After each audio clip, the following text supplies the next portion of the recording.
Baik, pemirsa, kita lanjutkan kembali perbincangan bersama dengan Bapak Ajib Hamdani, Ketua Komite Tetap Bidang Fiskal Kadin Indonesia. Nah, Pak Ajib, kalau kita bicara mengenai iklim investasi dunia usaha di Indonesia, menurut Anda seperti apa? Tadi kita perbandingkan kan PMA di kuartal 1 49,5%, PMDN-nya 50,5%. Apakah masih bisa kita kejar lagi nih FDI khususnya yang dari Amerika Serikat begitu nantinya? Ya, kalau kita lihat itu kan data di angka kuartal pertama, Mas Pras ya. Artinya dengan target pencapaian sementara kisaran di angka 500 triliun, memang dibutuhkan akselerasi yang lebih bagaimana sampai dengan akhir Desember 2025 ini tercapai 1.905 triliun. Memang opsinya apakah itu mau dari PMDN atau mau dari FDI atau Foreign Direct Investment sebenarnya. Tapi saya pikir dengan beberapa perkembangan terakhir dengan Indonesia dengan Amerika yang membuka ruang industri yang bisa tumbuh lebih masif. Kemudian yang kedua, bagaimana proses dan progres ratifikasi perjanjian EU-SEPA namanya atau Indonesian Uni Eropa Economic Agreement ini juga mengalami progres yang begitu luar biasa, dan bahkan kemarin Pak Menko menyampaikan potensinya di kuartal ketiga nanti juga akan ditandatangani perjanjian EU-SEPA di Indonesia, bahkan itu informasi dari Pak Menko. Kemudian bagaimana Indonesia juga berkontribusi di BRICS dan lain-lain. Nah, beberapa perkembangan geopolitik seperti ini baik secara ekonomi maupun politik, maka ini potensi memberikan dampak bahwa Indonesia ini masih mempunyai panggung, bahwa Indonesia ini mempunyai potensi untuk bisa bertumbuh ekonominya. Jadi efeknya apa? Bagaimana kepercayaan publik, bagaimana kepercayaan global itu bisa lebih baik terhadap Indonesia. Karena berbicara investasi itu equal dengan trust. Berbicara masalah investasi, berbicara dengan masalah kepercayaan. Apakah Indonesia masih punya proyeksi ekonomi yang bisa tumbuh dan bagus atau tidak? Kira-kira begitu, Mas Pras. Jadi sekali lagi, dunia bisa menyambut positif bahwa bagaimana kondisi terkini perjanjian antara Prabowo dengan Donald Trump bukan sekedar angka 0% atau 19%, tapi bahwa Indonesia mempunyai posisi tawar yang cukup baik dalam konteks percaturan ekonomi global, dan kita akan potensi sangat baik untuk 5 tahun ke depan. Ini yang perlu dimaknai dalam konteks investasi, Mas Pras. Baik, berarti peluang untuk kita bisa mendapatkan nilai keekonomian dari adanya kesepakatan tarif resiprokal ini juga cukup menjanjikan ya, dengan peluang-peluang investasi yang masih bisa kita gali lebih jauh lagi begitu ya Pak Ajib ya? Ya, sangat mungkin. Dan bahkan dengan adanya perkembangan seperti ini, kita cukup yakin bahwa investasi kita akan potensi achieve untuk akhir tahun 2025 ini, Mas Pras. Tadinya di kuartal 1 maupun 2 kemarin kita cukup melihat bahwa ini challenging, akan tercapai atau tidak, karena pertumbuhan ekonomi kita ini kan mengalami melandai luar biasa. Bahkan kalau kita lihat di bawah 5%. Sehingga harapannya kita butuh ada daya ungkit ekonomi. Saya pikir termasuk sektor investasi ini akan menjadi daya ungkit yang bagus untuk pertumbuhan ekonomi kita sampai akhir tahun minimal bisa achieve minimal di angka 5% lah. Demikian, Mas Pras. Baik, tantangan yang perlu kita cermati juga nih Pak Ajib begitu dengan kesepakatan tarif resiprokal, kemudian tadi tantangan juga terkait dengan serbuan produk-produk negara lain yang terhambat begitu dengan tarif bea masuk di Amerika Serikat, akhirnya menjadikan Indonesia sebagai market mereka begitu. Begini, Mas Pras, kita harus maknai bagaimana efek dari kesepakatan Amerika dengan Indonesia ini di 3 spektrum, 3 sudut pandang. 1 masyarakat, 2 private sector, pengusaha, 3 adalah negara, Mas Pras. Dalam konteks masyarakat tentunya ini menguntungkan. Bahkan tarif 0% dari Amerika ke Indonesia itu menguntungkan buat masyarakat Indonesia secara umum, karena semua barang-barang impor yang masuk ke Indonesia itu kan harga jadi lebih murah.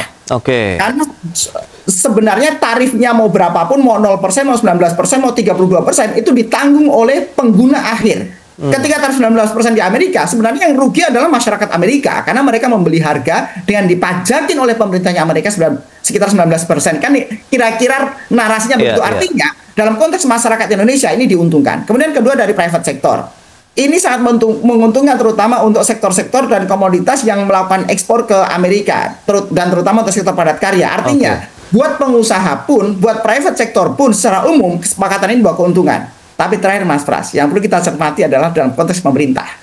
Karena pemerintah itu akan mengalami konstruksi dari sektor fiskal. Kalau kita lihat, Mas Pras, bahwa tahun 2025 ini target pemasukan pemerintah itu sekitar 3.000 triliun. Itu dari 3 sektor. Dari pajak, dari cukai, dan ketiga dari PNBP. PNBP kita sudah terkonsentrasi karena dana antara sudah tidak masuk ke penerimaan negara. Ini kira-kira akan berkurang 80 triliun dari PNBP. Kemudian cukai paling banyak dari rokok mengalami kontraksi dan bahkan sekarang pemerintah melakukan pengetatan. Terakhir, dalam konteks fiskal, target pemerintah Indonesia itu 2.180 triliun tahun ini.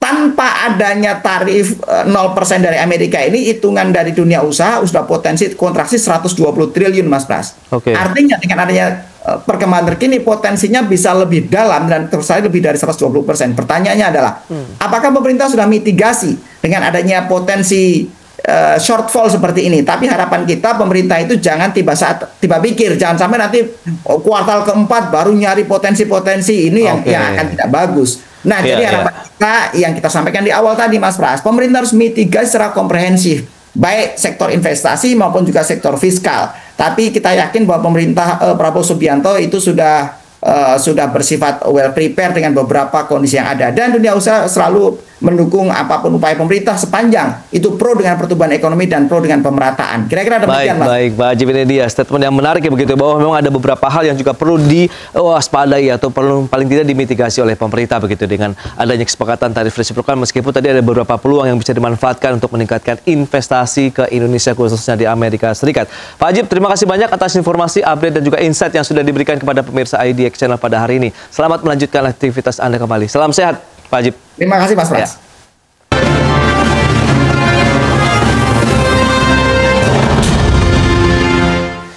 Ya, terima kasih Anda masih bergabung bersama kami dalam Market Review, pemirsa. Dan berikut ini kami akan sampaikan sejumlah data untuk Anda terkait dengan komoditas ekspor Amerika Serikat ke Indonesia. Ini apa saja? Kita akan cermati bersama yang memang menjadi andalan nanti dari pemerintah Amerika Serikat pada saat tidak ada tarif masuk atau 0% untuk produk-produk impor Amerika Serikat ke Indonesia. Baik, yang pertama ada bahan bakar mineral, kemudian biji dan buah yang mengandung minyak, mesin dan peralatan mekanis, kemudian bahan kimia organik, ada residu dari industri makanan, kendaraan udara, mesin dan perlengkapan elektrik, kemudian pulp dari kayu, kemudian juga ada kertas, instrumen dan aparatus optik, serta produk susu, telur unggas, dan madu. Ini dia beberapa komoditas, kalau kita nilainya juga bisa Anda saksikan di layar televisi Anda.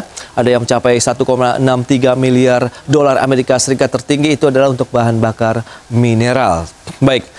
Berikutnya kita akan cermati untuk komoditas ekspor utama Indonesia ke Amerika Serikat. Ini yang menjadi andalan Indonesia yang menopang juga ya untuk devisa negara.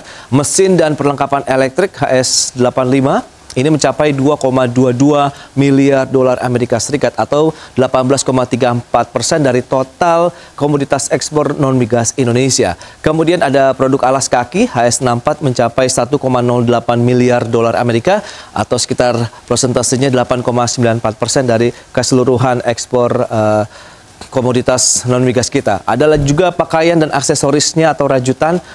Ini kodenya adalah HS61 mencapai 1,02 miliar dolar Amerika Serikat. Itu dia beberapa andalan komoditas ekspor Indonesia. Dan berikutnya kita akan cermati seperti apa sih realisasi investasi, karena kita harapkan juga dengan tercapainya perjanjian ataupun kesepakatan tarif resiprokal ini, Indonesia tidak hanya akan kedatangan produk-produk Amerika Serikat, tapi diharapkan juga ada investasi yang masuk ya ke Indonesia. Ini dia, kita lihat untuk realisasi pada kuartal 1, PMDN mencapai 234,8 triliun atau 50,5% dari total investasi. Kemudian untuk PMA-nya atau penanaman modal asingnya 230,4 triliun atau sekitar 49,5%.